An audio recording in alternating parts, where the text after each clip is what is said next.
It's a fun game. It got epic music. I would actually say it got more epic music than Spider-Man 1 has.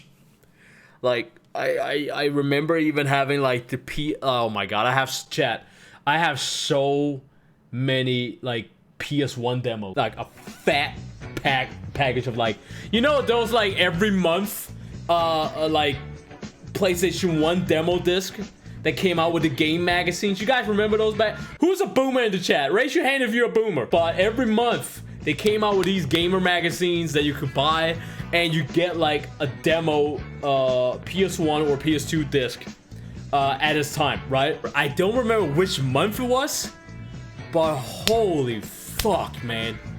You knew that was just, it was like peak PS1 games. Like it was like peak. So there was one of these months. I think it was don't quote me on this. Obviously I don't remember the number, but I think it was like PS1 demo number 82 or 83, somewhere around there. Maybe it was 76. But I feel like 76 might be. 76 is the one I think that has two. Whatever, who gives a shit? Every single one, every month on release, they stood out. They stood out, obviously. But this one, the one and only. Let me fucking adjust my camera. The one and only, right? There was one out of all of them that literally just stood out. It was absolutely insane. This demo, and I shit you not, I'm quoting. This demo had Veep Reborn. You guys remember that game? Veep Reborn, VIB Reborn. The kind of like music with the Bonnie and shit, where you gotta press like the fucking accordion, like you gotta press the correct buttons on your PlayStation, so you gotta fucking do like a flip. I did a loot drawing of Veep Reborn. Just look it up. You know who the fuck I'm talking about then. X-Men Mutant Academy 2 on it. Mutant Academy 2. The fighting game. Okay? So already 2 godlike games. Spider-Man 2, Enter Electro. 3 godlike games already on the demo. Matt Hoffman Pro BMX. It had that shit too.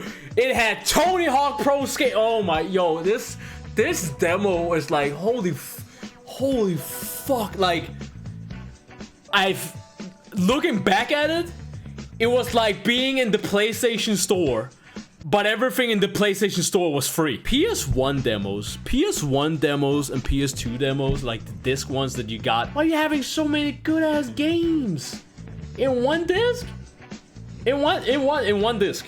One disc. Man, like demos these days, when it comes to like demos on PC and, you know, Nintendo or just consoles in general, like demos ain't fucking shit no more.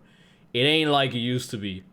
It ain't like it used to be. It was so godlike to go down to your closest store or kiosk, and you know, you go into the kiosk and maybe you buy some candy or whatever the case may be. You go behind, like the kiosk that was close to me, I went in there, always got like free bubble gum and all that shit because the owner, he was like, oh, you know, you're a cute little kid, and he knew my mom and all that shit, so he's like, hey, yeah, take some free candy, yeah. And then oh my god, there was one time, like, cause like all the Marvel magazines and like DC Comics and all that shit, right? Gamer magazines was like behind the door when you get in, right?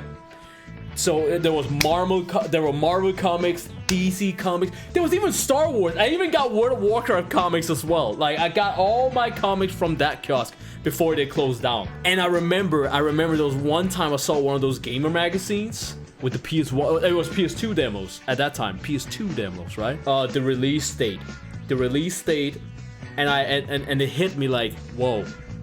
There's like 1 day left. 1 day left, and this gamer magazine is gone.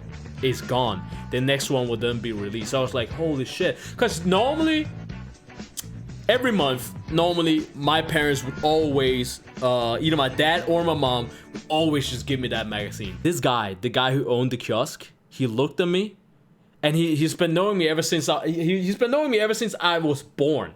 That's how long that kiosk has been there. So he already knew my parents for many years and shit. He looked at me and he just said, you know what? Just take it. It's okay. Just take it. You can pay me later. That's what he said, bro. Yo, my heart, like, the guy who owns the store just gave me the fucking Gamer magazine with the PS2 demo for free.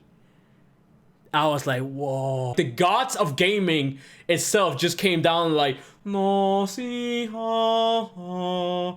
I was like, holy shit. And then it was like Men in Black and on the PS2 demo, and like the green, you guys remember like the small little green soldiers that was kind of like promoted in Toy Story, and they had like the whole fucking little like franchise going on with themselves, like the Portal Runners and all that shit. That game was on the PS2 demo. It was actually some kind of shit games in the demo. There were some shit games in the demo. There was only one. There was only one game in that PS2 demo that was godlike.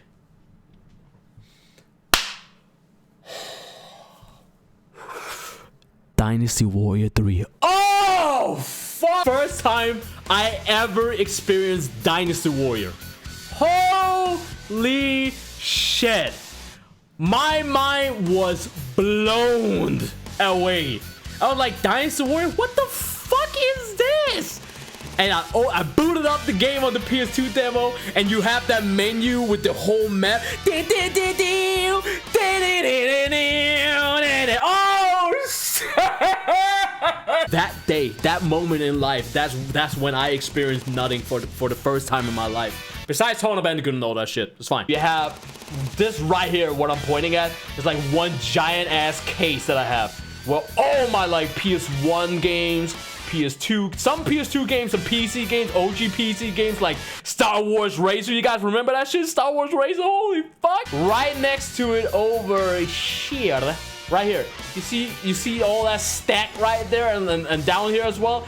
That is all my fucking comics. Marvel comics, DC comics, Star Wars comics, and fucking World of Warcraft comics as well. All that shit. Oh my god, yo.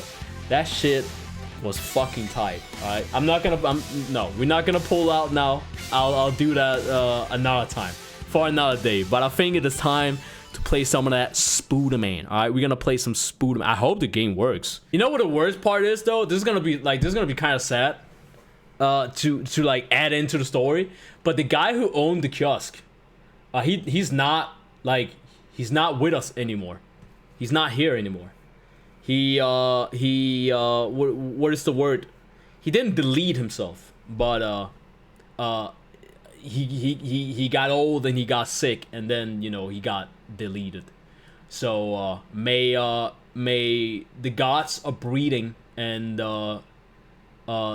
Tengus and any kind of like spiritual being rest his soul.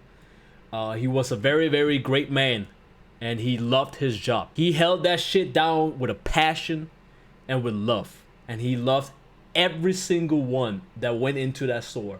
Whether you just robbed the bank to go in there and hide, it did not matter. He saw everybody equally. He was that dude. He was just that dude.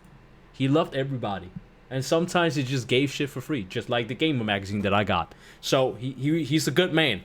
May the ancestors rest his soul. I think he was from Iraq, if I remember right. So the whole war that was going down in Iraq and all that shit, and him and his family, you know, got away from that and then came to EU. So he was a very humble guy. He was a very man. He was a very humble man. I remember his son taking over the store eventually. But now the store is completely gone. I think they either went back to Iraq, or it was something with his son. His son is the same age as me. He got married and then moved to Pakistan or something like that. So the family is doing good. Way better than in Iraq. You know, all the shit that's been going down in Iraq. Yeah, the family is doing good regardless.